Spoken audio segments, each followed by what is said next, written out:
and I'm the director of the Community University Partnership for the Study of Children, Youth, and Families, also known as CUP. Welcome to the third set of our talks in the CUP Issues and Impacts series.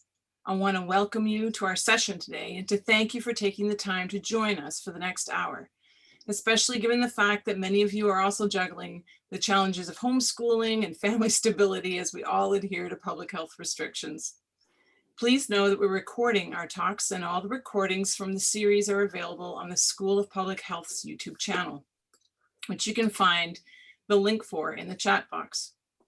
I'm going to start with some housekeeping for our session today. There are over 200 participants registered for today's talk, so in order to make sure the technology runs smoothly, we're disabling your microphones and your cameras. We will spotlight Dr. Quinn-Patton and Mr. Cabaj during their conversation, so you shouldn't have to make any adjustments to your screen. We have had a Zoom bomber in the past gain entry to one of our past talks, so please know that we have a support team in the background with a process in place to promptly remove any such issues. So please hold tight if we have any unexpected interruptions. All questions for our speakers can be shared in the chat box, and as moderator, I will pose those questions to them directly. I want to start our time together today by recognizing and speaking to the land that we are meeting on. I know there are people on our call that are from various geographical locations, and some even internationally, so our participants may reach across the traditional territories of many Indigenous nations. Honoring the land that we are on and the footsteps that have walked these lands before us grounds us and acknowledges the importance of relationships. And I want to acknowledge the land on which I am standing and the wisdom and footsteps that have marked it for generations. And I encourage you to do the same. The place where I live and join you from today is acknowledged to be the territory covered by Treaty 6 and Region 4 in the Métis Nation of Alberta, a traditional meeting ground and gathering place and traveling route for many Indigenous peoples for centuries. By acknowledging this territory, we respect the histories, languages, and cultures of First Nation, Métis, Inuit, and all First Peoples of Canada that enrich our vibrant communities. A treaty is an inheritance, a responsibility, and a relationship. We are all treaty people, beneficiaries of the peace and prosperity the treaty brought, and also committed to working towards the equity and justice the treaty promised. May recognizing our status as treaty people help us to be good neighbors to one another, good stewards of the land, and good ancestors to all our children.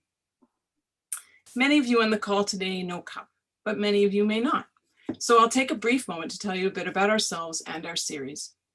CUP is a research center in the School of Public Health at the University of Alberta. And for the past 20 years, we've worked closely with community organizations, researchers, practitioners, funders, and policymakers in Edmonton and across Alberta to identify issues of concern to the well-being of children, youth, and families. And in response to those issues, we collaboratively create research and evaluation projects that generate evidence, and we mobilize it into practices, programs, and policies. We have numerous community partners who have been on this journey with us for decades, and we would not be who we are without them. This past year, CUP celebrated its 20th anniversary. You can see a link to our 20-year celebration page for our website that's being posted in the chat box link. As part of our celebration, we developed this Issues and Impacts series, which has carried us into our 21st year. And it's a way for us to bring attention and to discuss issues that are relevant to our current research partnerships with communities. Every segment of the series engages field experts like today and CUP's local research partnerships. Field experts speak to current issues of concern, and our local partnerships provide a more intimate discussion of local projects working to achieve impacts on those same issues. In December, we focused on community-based participatory research. And in February, we focused on the issue of early learning and care. Today, we turn our attention to transformational evaluation. But why this topic and why now? The pandemic has thrust our partners in the social serving sector into the depths of transformation as they respond to diverse client needs, restrained financial resources, and public health restrictions. And at the same time, the sector is reimagining how it will respond to the long-term effects of the pandemic, the equity issues that have been magnified, and the economic pressures of the economic downturn. As the landscape continues to shift for families and for the sector, we know these issues will require transformational decision making going forward. So that's why I am pleased to welcome Dr. Michael Quinn-Patton and Mr. Mark Cabaj, both forces in evaluative thinking, to help us consider our own work in this period of time and how we critically reflect on the steps still to be taken. Michael Quinn-Patton is the founder of and CEO of Utilization Focused Evaluation, an independent organizational development and program evaluation organization. After receiving his doctorate in sociology from the University of Wisconsin-Madison, he spent 18 years on the faculty of the University of Minnesota, including 5 years as director of the Minnesota Center for Social Research and 10 years with the Minnesota Extension Service. He has authored numerous books on evaluation, including principles-focused evaluation, facilitating evaluation, developmental evaluation, and utilization-focused evaluation. He is always a step ahead of us all in the world of evaluation, and we're very happy to have Michael with us today. Mark Cabaj is the president of the consulting company From Here to There, and an associate of Tamarack, an Institute for Community Engagement. Mark has firsthand knowledge of using evaluation as a policymaker, philanthropist, and activist, and has played a big role in promoting the emerging practice of developmental evaluation in Canada. Mark's currently focused on how diverse organizations and communities work together to tackle complex issues on social innovation as a subscene of community change work, and on strategic learning and evaluation. While studying the Solidarity movement in Krakow, Poland, Mark experienced a variety of tumultuous events that signaled the end of communism in Eastern Europe, and he stayed to experience the rebirth of the region and worked as an investment advisor in Poland's Foreign Investment Agency, the Foreign Assistance Coordinator for Grants in the new Ministry of Privatization, and the mission coordinator for the creation of the United Nations Development Program's first regional economic development initiative in Eastern Europe. Back in Canada, Mark was the coordinator for Waterloo's Region Opportunities 2000 project, an initiative that won provincial, national, and international awards for its multi-sector approach to poverty reduction. He served briefly as the executive director of the Canadian Community Economic Development Network in 2001, and from 2002 to 2011, he was vice president of the Tamarack Institute and executive director of Vibrant Communities Canada. Mark lives in Edmonton, Alberta, and with his wife Leanne and their children Isaiah and Zoe. And Mark's just one of our really great friends at CUP. So we welcome both Michael and Mark, and I invite Mark to start sharing his screen so we can hear from them today. Great, thank you, Karen. Let me confirm I have the right screen here. Can you see it, Michael? Yes. Yeah, great. Karen, thank you for the introductions. Thank you for inviting us. Thank you to the CUP team, and welcome everyone who's attending. We hope you find the next hour as enjoyable as we did preparing for it. And Michael, it's great to be on the call with you again. This is, I realized, our third conversation on this topic in the last 2 months. How have you been keeping? I'm good. Good to be back with you again. Michael, let's get right into it because we know there's a lot to talk about. Karen started us off by confirming that you've done so much in the field. And Karen, you stole my phrase. Michael, you seem to be one step ahead of us all the time, trying to work out the evaluative implications around the evaluative implications of where the world is going around change making. And here's just a glimpse for those who haven't seen some of your books, of those books. You are working on this idea right now of evaluation for transformation. So just tell us a little bit about what that is, evaluation for transformation, and why now? Well, thank you, Mark, and thank you, CUP, for arranging this opportunity.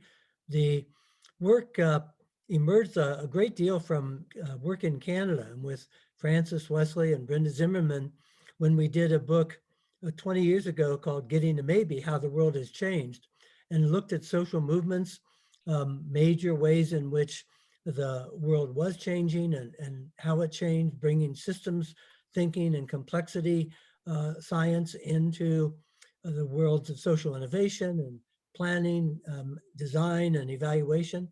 And that led to the work on developmental evaluation, to adapt to complex dynamic situations, which gave rise to principles-focused evaluation as an anchor for dealing with complexity. And as issues like the pandemic became increasingly global in nature, climate change, that led to Blue Marble evaluation, which is about taking a global perspective and looking at the relationship between global and local. So my work in evaluation is really led by responses from clients, from organizations I'm working with, from the issues they're dealing with, and trying to make evaluation responsive to those new directions. And Mike, when I don't know if you remember, but I think when I first read Blue Marble, you were sharing some earlier drafts. I mentioned to you that that book made me sit up straight in my seat for the entire time that I read it. I felt a real sense of high stakes and urgency, in part because you identified kind of a driving consideration in evaluation that has always been around, but has never been in the foreground as much as it has until recently, notwithstanding even the pandemic. And you have a real strong Anthropocene commitment in your latest work. Can you just share a little bit about that and why? I think people know why, but give us your angle about why this has to be in the forefront of evaluation. Well, this notion that we've moved into a new geologic age from the geologists who determine such things, the era of the Anthropocene, when humans are having more impact on the earth than the earth's natural processes. As a physical entity, the earth has always been a dynamic physical system and changing, but the impact of inhabitants of the earth on those processes is paramount now with humans. And all the evidence is that we're using the earth's resources as if we have 3 or 4 planets when we only have one. The accelerating global warming, what's called the hockey stick phenomenon, the great acceleration since the 1950s of a number of negative trends, means that there's a sense of urgency about changing these trajectories. As early as 2030 is sometimes talked as the point of no return on climate change. And so the issue for me became, in getting more knowledgeable about these larger forces, is whether evaluation was going to be part of the solution or part of the problem.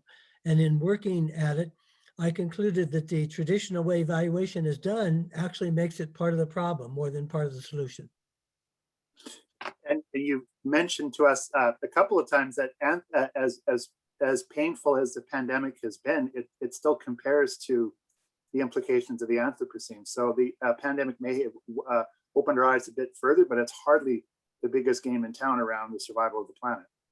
And it's related to the climate change. I mean, these things are interconnected. So as we get deeper into other ecosystems, exposed to new animals and new pathogens in the world, the folks who study such issues say that this pandemic is really just a dress rehearsal. The big one hasn't come yet.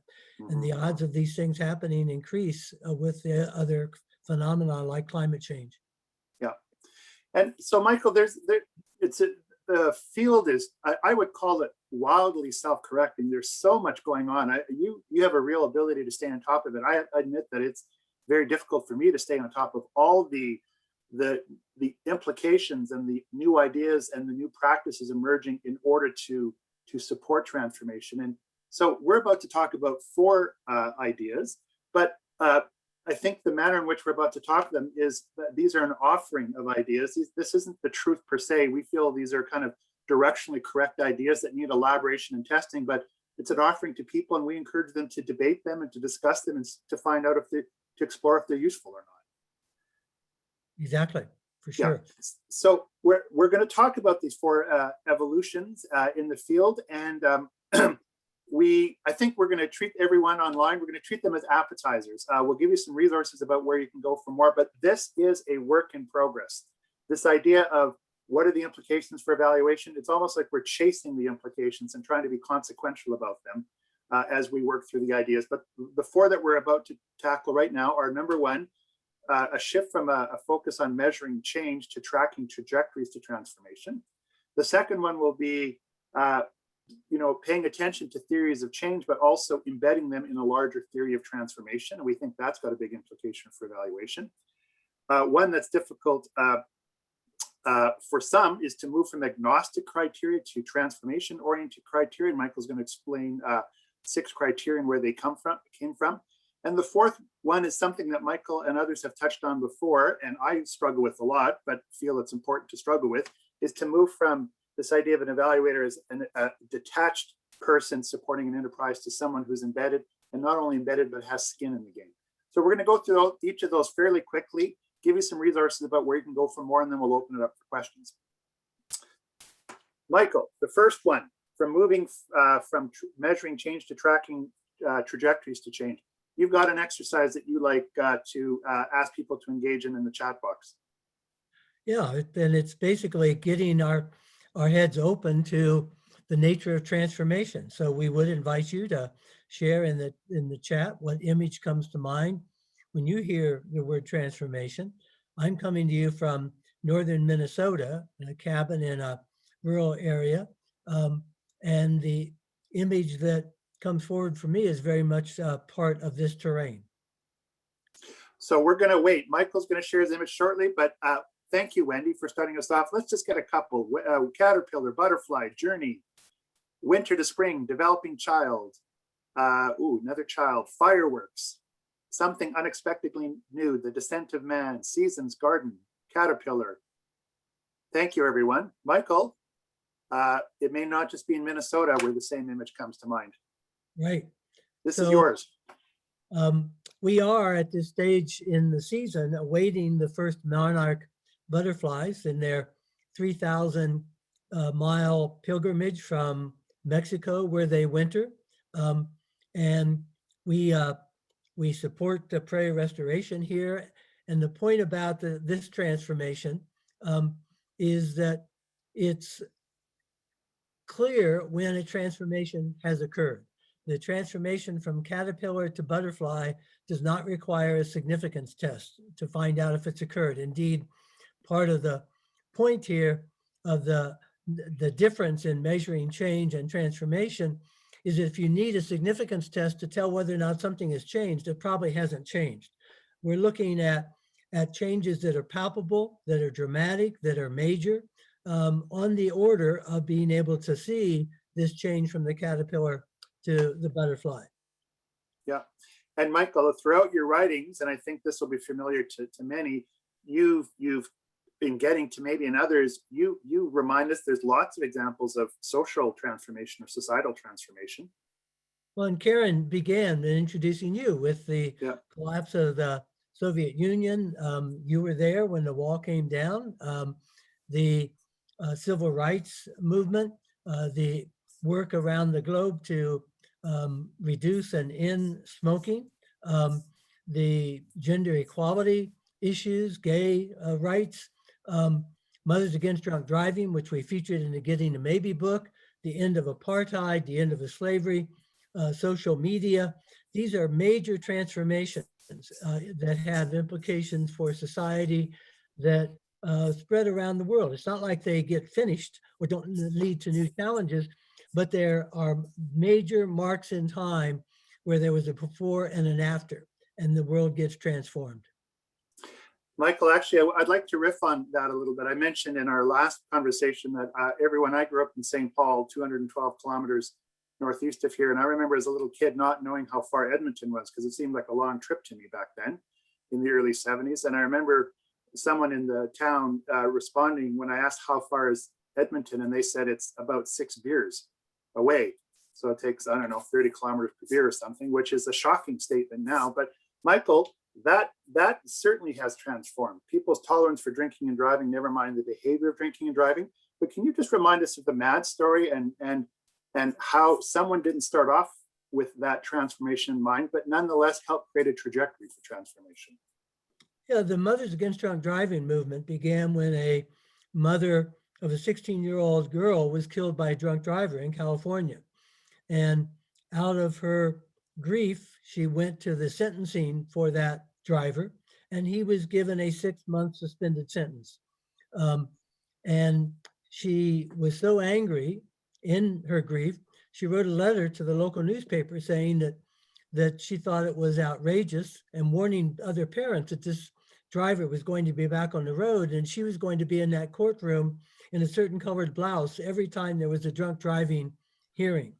And when she showed up the next Monday, not only was she there, but several other mothers in the same colored blouse were there.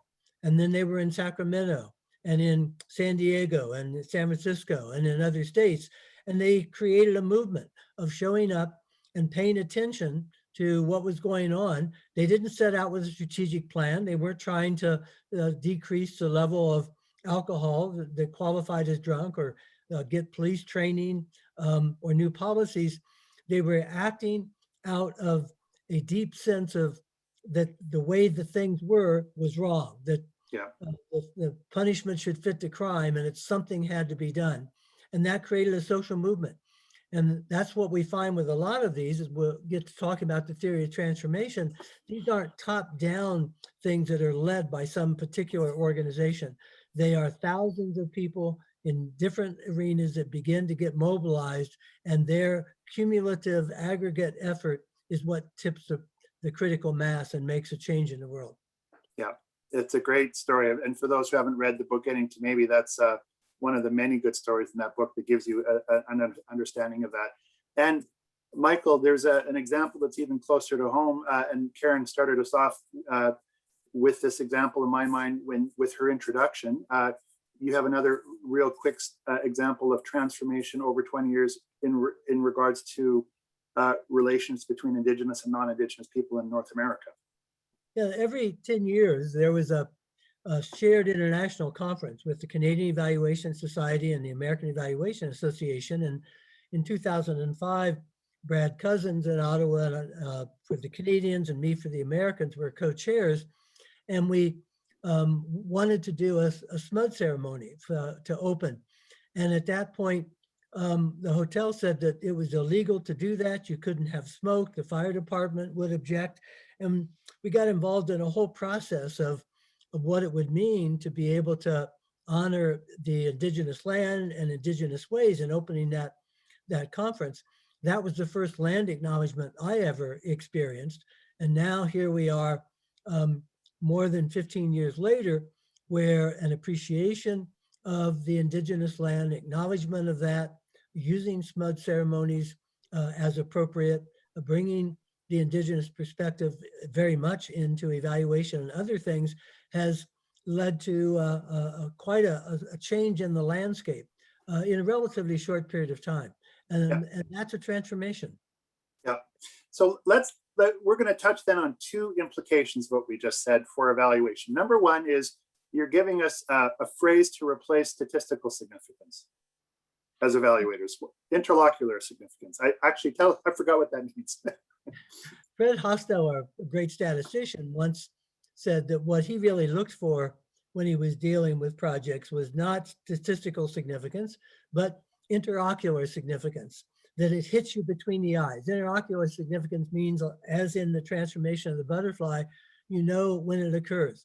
And ironically, just last year, the American Statistical Association went through a kind of transformation in that they put out a special issue of the journal American Statistician called The World After P less than 0.05, in which they have banned the term statistical significance, saying it's become mechanistic, meaningless, it's been used inappropriately, it doesn't get people to think, and they've offered 5 principles to substitute in analysis instead of using something mechanistic like a statistical significance calculation. And so that is an example of a movement towards greater thinking that comes with the movement towards interocular significance, looking for the big changes and not having to tease out these minute changes and make something of them that's not there. Yeah. Well, and in the same vein, Michael, it is important to understand the trajectories of what gets to these changes. And you've given, we want to confirm that from the characteristics of these trajectories are that there's multiple actors, there is no grand plan. You said it wasn't top down, even though there's sometimes top down interventions. It happens across scale, it's nonlinear, it's cumulative, it's often resisted, changes power, there's a splatter of effects, it's ongoing and evolving, and the tipping points are or only really clear in retrospect. Michael, this is very hard to put in a logic model. And in fact, that's taken us into systems mapping and mapping trajectories toward change, looking at what the various players are doing. So instead of the traditional logic model with formative and summative evaluation done in a project mentality, transformation involves multiple routes, forks in the road, multiple players, and at each of these intersections and forks in the road are developmental moments. And what we're proposing is that evaluators and designers and implementers and change agents track together the trajectories that they're making as we make sense in where the gaps are, where there's momentum, how to fill the gaps, how to accelerate momentum towards what will be an undefined tipping point in the future, but in retrospect will be clear that at some point the world did change. Or if it did not, that things get worse. Mm-hmm. Well, you do really explore this idea of tracking developmental trajectories in getting to maybe and developmental evaluation, but in Blue Marble, you really take it to another level. So we're going to share with people ways to look at the implications of this more fully, but this idea has been brewing for quite some time, and it's just gone to another level in your latest thinking, I think. Related to that, Michael, you've already hinted on it, is shift number 2. And we're going to spend about 5 minutes per shift now, Michael, just to make the timelines. I'm realizing I'm enjoying the conversation. I'm not paying attention to the clock. We, for so many years, have been focused on one of the roles of evaluator is to help the innovators conceptualize their intervention a little bit better, what they want to achieve and how. And I'm going to argue this, Michael, I don't think we're all that good at it now, but you're saying, well, we even have to think more broadly about that task. And it's about a theory of transformation. And you give us a quick view of the evolution of how social innovators have thought about change. And then we'll talk about what an integrated theory of transformation looks like. Now, the theory of change idea really came from Carol Weiss at a 1995 conference with philanthropies working in community anti-poverty programs. And she was an eminent social scientist, sociologist, one of the pioneers in the founding of the evaluation field. And she was aghast to see all these people from philanthropic foundations making up strategies for community transformation and anti-poverty work with no knowledge of the empirical literature or of how social change occurs. And so she wrote a paper called "There's Nothing as Practical as a Good Theory," that these days we would so went viral, became hugely influential in getting projects and programs to articulate a theory of change. What the theory of transformation does is we're talking not about a project achieving particular goals, measuring of the narrow outcomes, but transformation, as we just saw, involves the intersection of multiple actors, multiple initiatives, and that indeed one of the barriers to evaluating transformation and engaging around transformational trajectories is turning everything into projects and closed system projects with linear logic models and narrow theories of change. So the idea of a theory of transformation is that no one pathway to change is enough to bring about societal transformations.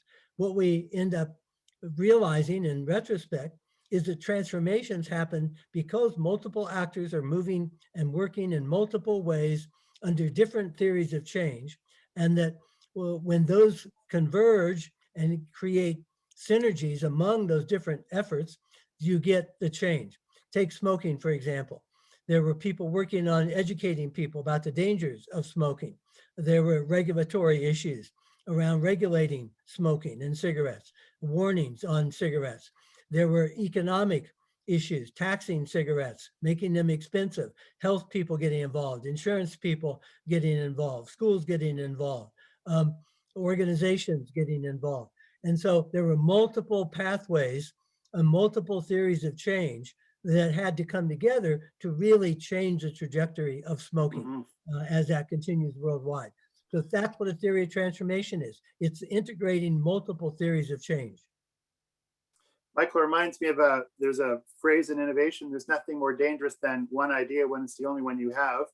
It seems like the equivalent in broader social changes is nothing more dangerous than one theory of change when it's the only one you have. It's in a time of polarization and anxiety about trying to nail this, there's a real tendency to simplify the change thing to just, here's how change happens in this way. You're saying think broader than that, think more pluralistically than that. And we're really saying that in terms of the way in which evaluation can be a barrier to major transformation is having, all that evaluators know how to do is theory of change work and project level indicators.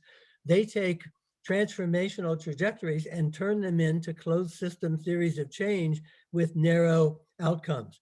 And that interferes with transformation rather than accelerating it. Yeah, so the idea here is that people should be working with some kind of theory of transformation that informs transformative actions, that evaluation should provide feedback loops to test the theory, and that this would be an ongoing iterative process, very developmental, adaptive, Michael, in a DE sort of way, but where the stakes are higher. And you're playing around with trying to understand all the elements of what we would need to think about. And this is actually touched on a little bit more in the book, and we don't have a ton of time, but can you give us a sense of what you're getting at here with these different elements? So what you see here is with transformation theory in the middle, that it's, in this particular example, I'm just drawing upon several theories of change that would be a part of a transformation theory, beginning with the inner left, bringing system thinking to bear, learning theory, both at individual and organizational levels, complexity theory. Strategic alignment theory is an area about how you bring the different elements of organizations and community initiatives together. Triangulated social change theory in the upper left is about doing work in education, regulation, economic incentives of multiple ways of engaging and changing people.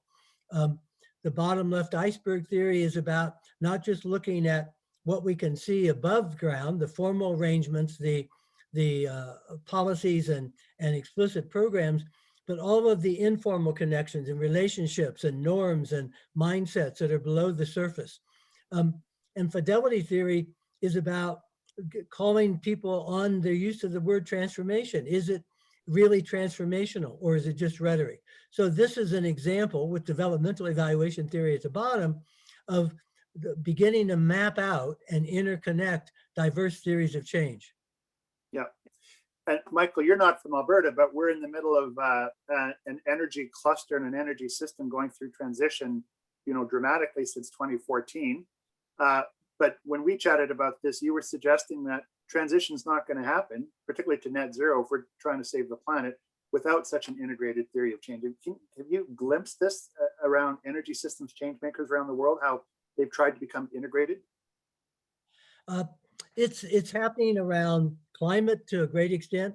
It's happening on the preparation for the United Nations Global Food System Summit that's coming up in September, that is a worldwide process of engaging people at every level in dealing with issues of the future of food, sparked in part by integrating with major changes in health and healthcare. And so that relates to gender issues and issues around equity, diversity, and inclusion. So people working in these different arenas all have to come together, unless, as it turns out, in the Super Freakonomics 2, there is a chapter about how Alberta is actually going to save the planet because of all of the salt and sodium that has been carbide that's been coming out of the oil industry in Alberta. One of the proposals is to create a 22-mile funnel to suck all of that salt from Alberta into the air and create a shade around the earth. So that's a singular theory of change. Not sure that's going to happen, but in the meantime, if it doesn't, we're going to need all these others. Let's ask Karen and the gang to edit that out just in case someone in vulnerable Alberta right now takes that seriously, and it's apt to happen. So thanks, Mike, but not for that suggestion. But it leads into the third one. So we are tracking trajectories to transformation, number one. if we want transformation, we need to be more pluralist and open-minded than just narrow closed system theories of change, and evaluators have a role on this. There's so much going on right now that arguably could contribute to that, right? Look at, here's just a summary of the stuff that's getting a lot of power right now in the evaluation field. But you're actually, you're suggesting something that I think has always been in the background, but you make it the foreground again, which is we should be less agnostic about what the criteria is for good trajectory and transformation. And you're actually comparing the criteria on the left, which I think most people are just getting their head around, Michael, and it's become routinized, and arguing that we should be thinking a little bit more about the criteria on the right. Give us what's going on here, Michael. Well, in 1990, the OECD commissioned their evaluation group called the Development Assistance Committee, DAC, to come up with evaluation criteria for projects. And those are the criteria on the left: relevance, effectiveness, efficiency, impact, coherence, and sustainability, which actually means continuity. They use the word sustainability, but it's the philanthropy approach to sustainability, which is if we funded something, did it continue? Were the outcomes maintained? These are project criteria. They went through a process of revision 2 years ago, added the criterion of coherence, but otherwise didn't change the criteria, which sends the message to evaluation and designers, boilerplate. These are the criteria that are dominant in international organizations around the world. They're the most common criteria or some version of them: effectiveness, efficiency, for evaluations of all kind.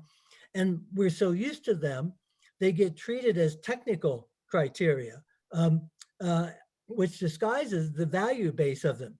These are really criteria that come from the industrial world. They're manufacturing criteria, they're input-output kinds of criteria that come from the industrial mindset. When we're talking then about transformation, what I've suggested in an article just published in the American Journal of Evaluation is that we need criteria specific to transformation itself, and that applying project level criteria to transformation will actually interfere with and inhibit the level and kind of transformation that needs to be going on.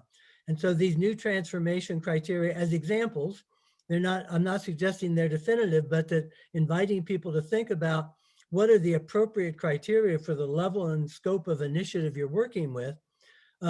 The transformation fidelity is really transformational. There's a lot of what's called greenwashing or green glossing going on, where people are claiming to be doing a green work when in fact it's all window dressing. Are people using a complex systems framing to understand the world? Full cost accounting, which takes into cost externalities of the effects of an intervention on health and the environment. Diversity, equity, and inclusion as major commitments to a changed world. Adaptive sustainability, which has to do with ecosystem sustainability, use of the planet's resources in a wise and sustainable way. And finally, an interconnectedness criteria, seeing how these various aspects of what people are doing and humans around the world are interconnected. This is an example of an alternative series of criteria developed specifically to track transformational efforts. And Mike, I think the article you just wrote on this for the American Journal of Evaluation is free, and we're going to touch on it as a link later on. But I think you did a terrific job of explaining in that article or creating the case for accepting these alternative criteria. And I find it very synthetic in the sense that a lot of people are talking about this, but they haven't put it in a coherent package like this. So I think it's a real contribution. And for all of those, when you read the article, you'll realize it's provocative. It makes you, once again, made me sit up straight in my seat and thinking, oh my gosh, we've got to be the best we've ever been to be able to do this. And let me acknowledge that these aren't something I set out and made up. These have been coming out of working with people like you, people in the Blue Marble Network, the teaching that I do. I've done workshops on this, the International Program for Development Evaluation Training, offering Blue Marble evaluation courses. And a major part of all those work has been inviting people to generate criteria. So there's a large network of people who've contributed to this. I just did the final writing. Yeah, but well, you package it in a way that's accessible, Michael, and that's one of your gifts.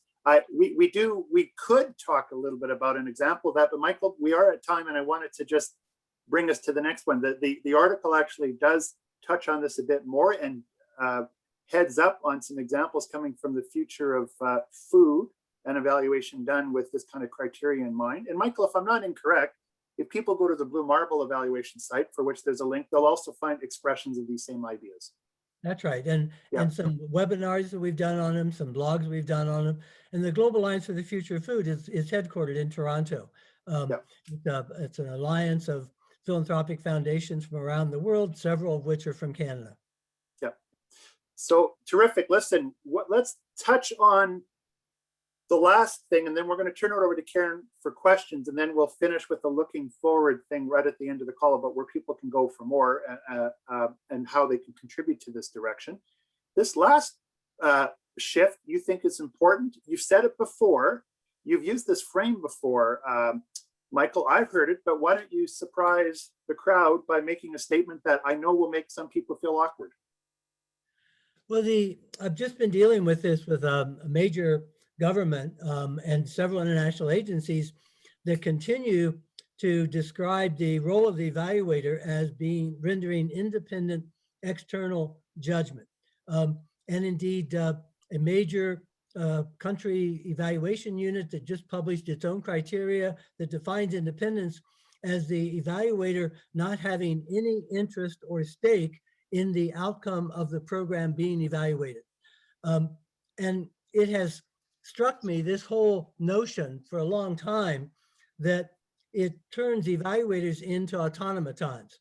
Do you really want an evaluator who hasn't made up their mind about whether hunger is a good thing or not, or community violence, or whether climate change is a problem? And so we come to this work with values, and the book that's featured here by Nassim Nicholas Taleb, called Skin in the Game, is a book from the financial sector in which he argues that when you're seeking financial advice, don't ask what an advisor would tell you to do, ask to see their portfolio.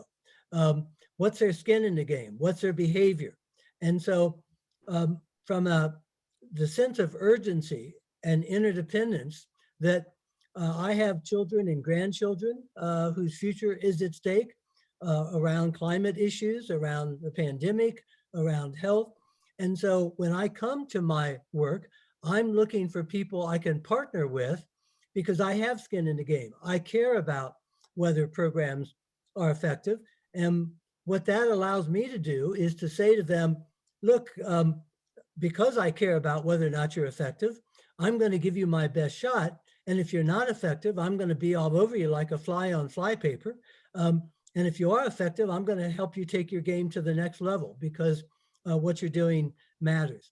And that then owns our role, doesn't pretend that we're automatons, makes it transparent, and is part of what we bring to the work, is our own values, our ways of engaging, and to own that, and hopefully to use that to help us do an even better job in bringing about and supporting transformation. Yeah, and I think there have one. Oh, Michael, you also you've got many personal examples of that you've shared in other resources as well. And there's also an article in the links around skin in the game that you just published. I don't know if it's fully out yet. Literally, I think it was a week ago. It is now out. I doubt if it's open access quite yet, but anybody that has access to a university library or through CES membership could get to it. It's called How Far Dare an Evaluator Go Toward Changing the World? And it lays out this case that we do bring values to bear, whether we acknowledge them or not, and that it's better to acknowledge them and work with them. Yeah. Listen, we want to go to questions, Michael, and we do have a couple slides at the very, very end that we'll share about things that people can do to contribute to this work. But you've argued that evaluation field has to evolve in order to contribute, not hinder transformation. And you've given us these 4 shifts to think about in order to make that happen.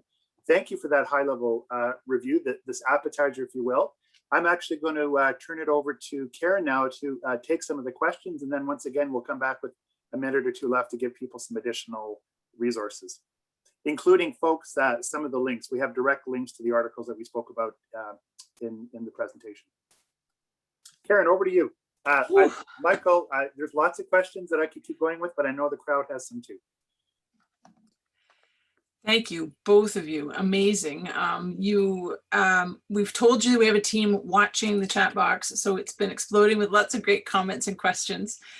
So what I'll do is I'll get right to it, Michael, and start with one of our first maybe points of personal conundrum for one of our participants today. It says, advice and/or guidance for a novice evaluator located within organizations implementing closed systems theories of change. Should I stop trying to get better at logic modeling and theory of change-based evaluation? Well, my advice comes from Leonard Cohen's song, Anthem, in which he says, the cracks are where the light comes through. Look for the cracks. And so in those traditional programs, look for people who have a bigger vision. Look for allies. Look for people who have a sense that there's more at stake than completing a project. And those are the cracks. Look for people who are talking about the need for major change and who have a sense that things could be different and should be different. Those are your allies to begin the transition towards asking the bigger questions. And it does begin by opening up what we call the global connection, global connected. The local creates a word glocal, G-L-O-C-A-L, which means you can begin by asking around these traditional project closed system questions, what are the larger issues affecting what's going on? That's the crack. You just begin by asking, what's the bigger picture? How are we affected by what else is going on? And use that crack to let the light come through and listen to the rest of Leonard Cohen's Anthem to tell you what happens next. Good advice. Here's another comment and question. I attended a workshop years ago on principle-based evaluation and was so excited about how it could work. However, funders and systems are so set in logic models now, it took them a while to get there, that it's hard to change anything, especially if we're talking about multiple input strategies, trying things, some things potentially failing. It can potentially put funding in jeopardy. So we keep going with logic models. Any thoughts on how to step out? And maybe your last answer relates to this, Michael, and make it really easy to understand. I'm definitely going to read the book. Well, the first thing, again, is to realize that as evaluators, when you're responding to terms of reference, requests for proposals, negotiating contracts, evaluators have tended to take a passive position because we want to do the work and accept the terms of reference we're given. But in the new edition of utilization-focused evaluation, which I've just completed and will be out later this year, I argued more than ever that we have an obligation to negotiate. That's where those alternative criteria come in. And so wherever you find yourself, you have an obligation to say, you know, I appreciate that this is the terms of reference and the way you've been doing things for a long time, and there have been good reasons for that. But I happen to know that the issues have been evolving. The field of evaluation has been evolving. There's some new directions to go.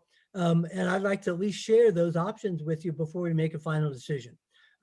So you open up the menu. It's a menu piece, and they won't necessarily pick the whole thing, but maybe they begin with DEI, which is widespread. Diversity, equity, inclusion is a toe in what difference does it make to really treat that seriously, or sustainability.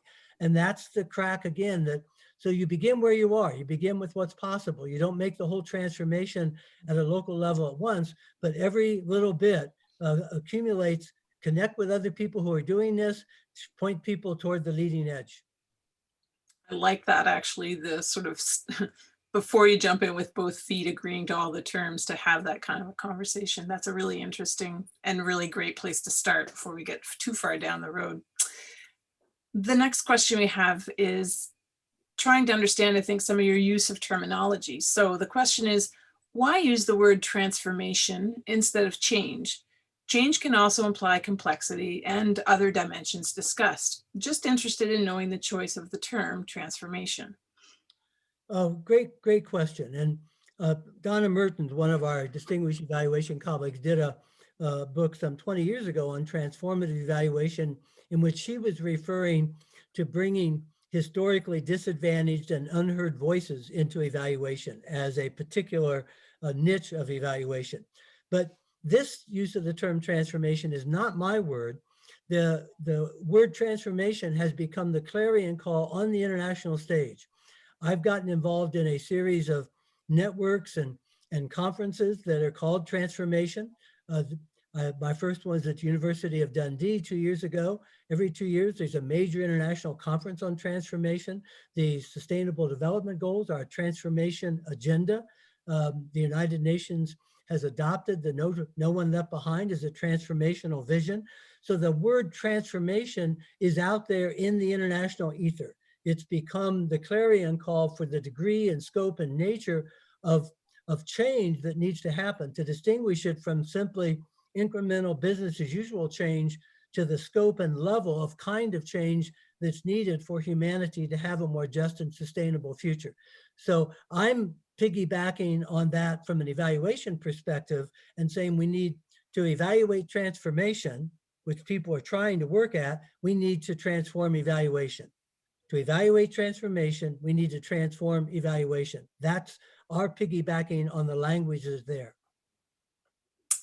Excellent. The next question is, where do you think implementation evaluation fits in?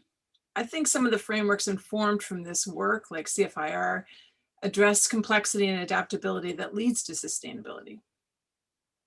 Well, again, everybody begins where they are, working at whatever level you can to make that movement first. Most implementation evaluation is actually done from a very static position. Most implementation evaluation is based upon scaling models where the fidelity criteria is you implement the model exactly as prescribed. You don't adapt it. The fidelity evaluation makes evaluators the fidelity police. Don't mess with my model. Do it the way it was designed. That's what's getting funded. And so much implementation evaluation is actually controlling, it's command and control, it's reducing adaptability, it's making sure that people are following the rules. Now, there are times when that's important.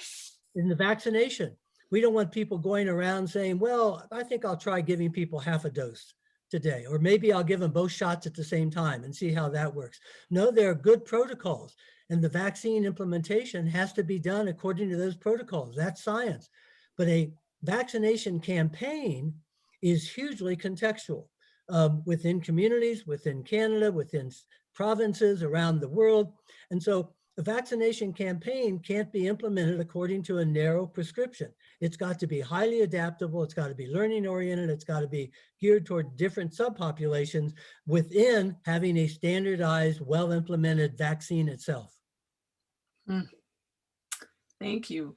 The next question is, what if we identified several theories of change and built the theory of transformation, and leadership and program staff are all very keen to work on it?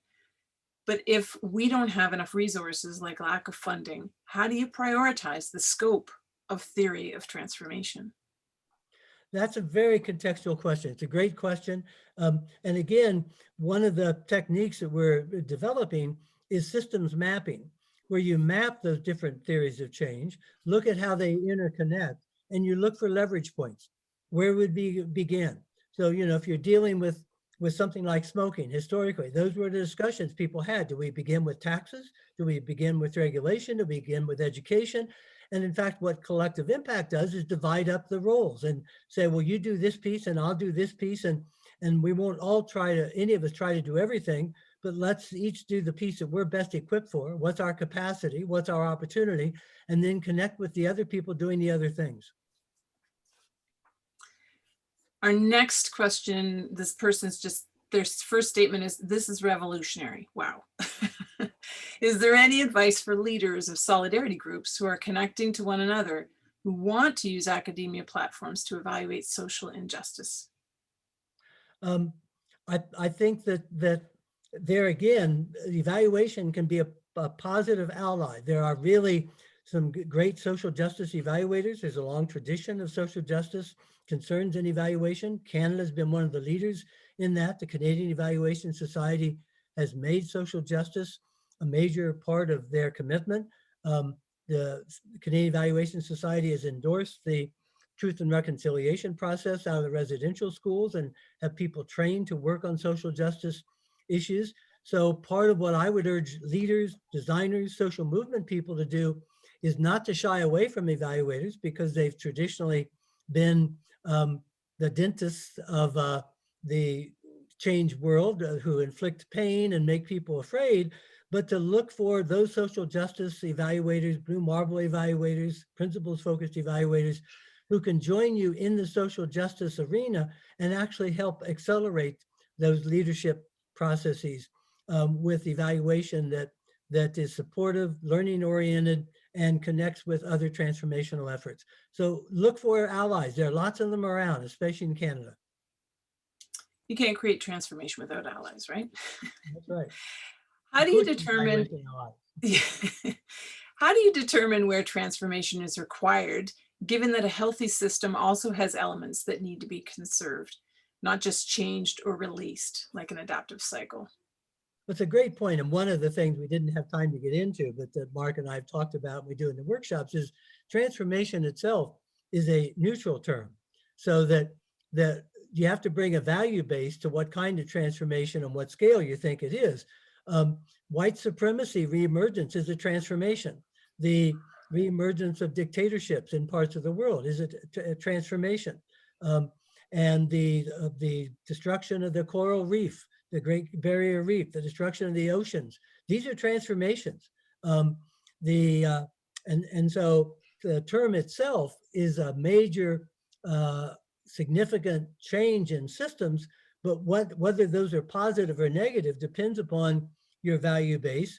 And so there are systems and subsystems, and where we see the language of healthy systems that you use is actually a value base with applied to the systems notion. Systems themselves are neutral. The thing to know about systems, even the ones we consider unhealthy, is that from a systems perspective, all systems have evolved to serve somebody, and somebody is privileged and benefits from the existing system. So that when you describe a healthy system, that from your perspective means it's serving the folks that you think ought to be served in ways that they ought to be served. But the very language of healthy and unhealthy systems invites investigation to what are the criteria we're using to use those labels. And that opens up the being able to identify where the changes ought to be to make it healthier or less unhealthy. That analysis of criteria will guide you in where to act. Thanks for that. I'm going to ask one last question. So the first comment is excellent session. I love it. This builds on themes from the Canadian Evaluation Society's conference just last week. Transformational change seems like grounded theory. Would you agree? I actually think it's more of a combination of inductive and deductive, so that the inductive grounded part is seeing where people are acting and helping them find their ways together. But all those people are acting on a theory of change where they're trying to do something. And they're working their plans, they're engaging. And so something like the United Nations World Food System Summit is a good example. There's major planning going on from the top down at the UN Secretariat and commissions, and there's major dialogues going on from the bottom up, trying to engage many, many voices and indigenous voices, and eval youth getting involved, and SDG folks. And so the real action in transformation is not going to be top down or bottom up. It's going to be converging in a muddled middle, having people working wherever they are, at local systems, at global systems, connecting and tracking how that eventually tips or doesn't the systems in the direction we hope they go. Grounded thinking is a part of that, but being able to see the big picture deductively is also a part of it. Excellent. Thank you so much. I'm going to invite Mark to come back and join us and share his screen. There's just one last set of resources that they want to make sure that they leave you with. Thank you, Karen. Thank you, Michael. That was terrific questions, terrific curation and answers. That was great. Just a confirmation that Michael is productively provoking us with these 4 different shifts that we touched on today. you were receiving some of the links in the email, both from the CUP team and others were spontaneously sharing the links from their own sites. It's also on the PowerPoint. Karen, if I'm correct, people are going to receive a copy of the PowerPoint so you can find these things as well. So you're well covered there. And Michael, I'm going to leave the last word for you, which is, I think, an invitation to everyone in this terrific network that CUP has put together to participate in the ongoing transformation of the field of evaluation. You have a couple of proposals here. We would love to have people join the Blue Marble Evaluation Network, act out on the agenda of the Canadian Evaluation Society, the meeting just held, the work that they're doing. The International Development Evaluation Association is working on these issues. And again, wherever you are, and I would welcome people to take a look at, if you go to the World Food System Summit, you'll see an opportunity there to contribute dialogues and be a part of the effort to transform global food systems that's coming up in September. You could still be a part of that. And the Blue Marble Network is involved in synthesizing those dialogues and helping make sense of them. But the bottom line is, wherever you find yourself, whatever you're doing, think about how what you're doing contributes to the big picture, where your trajectory can intersect with other people's trajectory to create a more just and sustainable world. Great. Thank you, Michael. Thank you, Karen, for having us, and for everyone for jumping on and spending a lunch with us. And over to you to close. Yeah, thank you so much. I'm just going to point out that Sinead has put in the chat box, we need your feedback to help us improve this series. So please click the evaluation link before you leave the session today, so that you still have that link up. So when you have a moment, you can go in and give us some feedback. Thank you so much to Mark and Michael for their insights today. Amazing conversation. We want to remind you that 2 weeks from now, our local partnership around the Evaluation Capacity Network will be with Dr. Rebecca Gokert on June the 2nd with some of her colleagues from the network, following up on a more local perspective of transformative evaluation capacity building. So thank you so much to everybody, and we look forward to seeing you all again. Be well.